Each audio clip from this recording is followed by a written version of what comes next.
1995 থেকে গুজরাটে একটানা ক্ষমতায় রয়েছে বিজেপি এবং বলা যেতে পারে বিজেপির অন্যতম প্রধান গড় কিন্তু এই গুজরাট। নরেন্দ্র মোদী, অমিত শাহ এই গুজরাট থেকেই উঠে এসেছেন। ফলে স্বাভাবিকভাবেই গুজরাটই কিন্তু বিজেপির প্রধান ভিত্তি বলার অপেক্ষা রাখে না।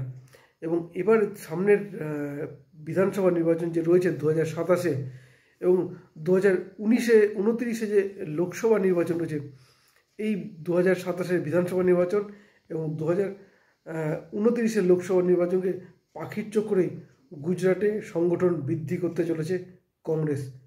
কেন বলছি কথা, সব কিছু আলোচনা করবো আজকের এই ভিডিওতে। নমস্কার, আমি সত্যজিৎ পাল।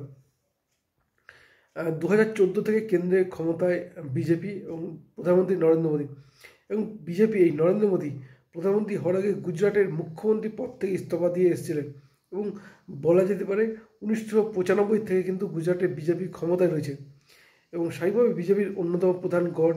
এবং এই বিজেপির সঙ্গে হাড্ডাহাড্ডির লড়াই বা সরাসরি লড়াই হয় কংগ্রেসের।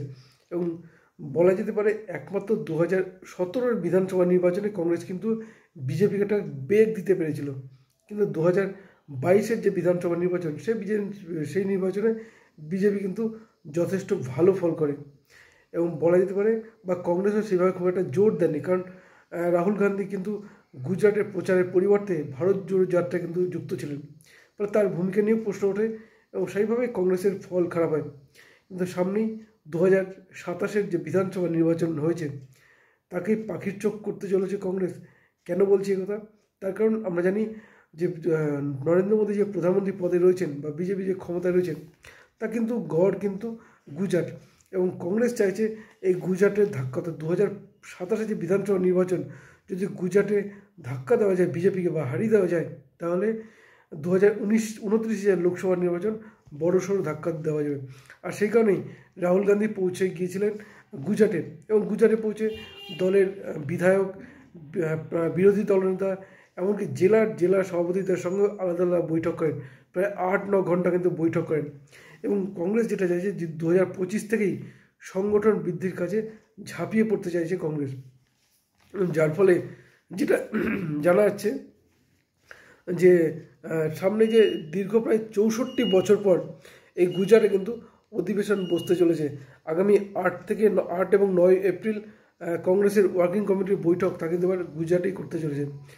সুতরাং প্রায় 64 বছর পর তার ইঙ্গিত স্পষ্ট যে কেন্দ্রের মোদী সরকারকে ধাক্কা দিতে হলে সেই ধাক্কাটা প্রথমে কিন্তু গুজরাটে দিতে হবে, আর সেই কারণেই গুজরাটে কিন্তু ঝাঁপিয়ে পড়লো কংগ্রেস।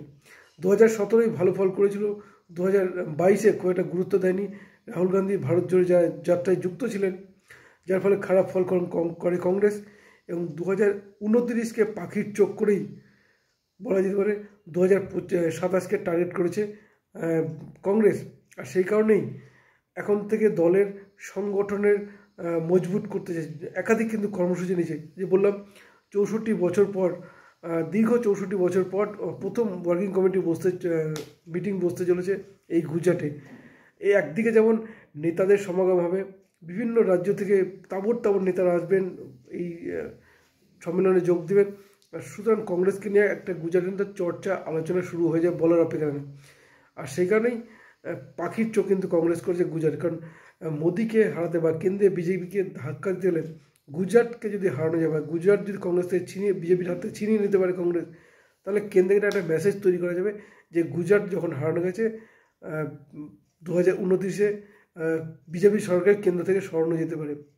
এই টার্গেট নিয়ে কিন্তু এগোচ্ছে এবং স্বাভাবিকভাবেই রাহুল গান্ধীর এবারে গুজরাট যাত্রা তা কিন্তু অত্যন্ত গুরুত্বপূর্ণ। শুধু যাত্রা নয়, একদিকে বিরোধী দলনেতা, রাজ্য সভাপতি এবং দলের বিধায়ক এবং দলের রাজ্য কমিটি এবং জেলার সভাপতিদের সঙ্গেও বৈঠক করেন।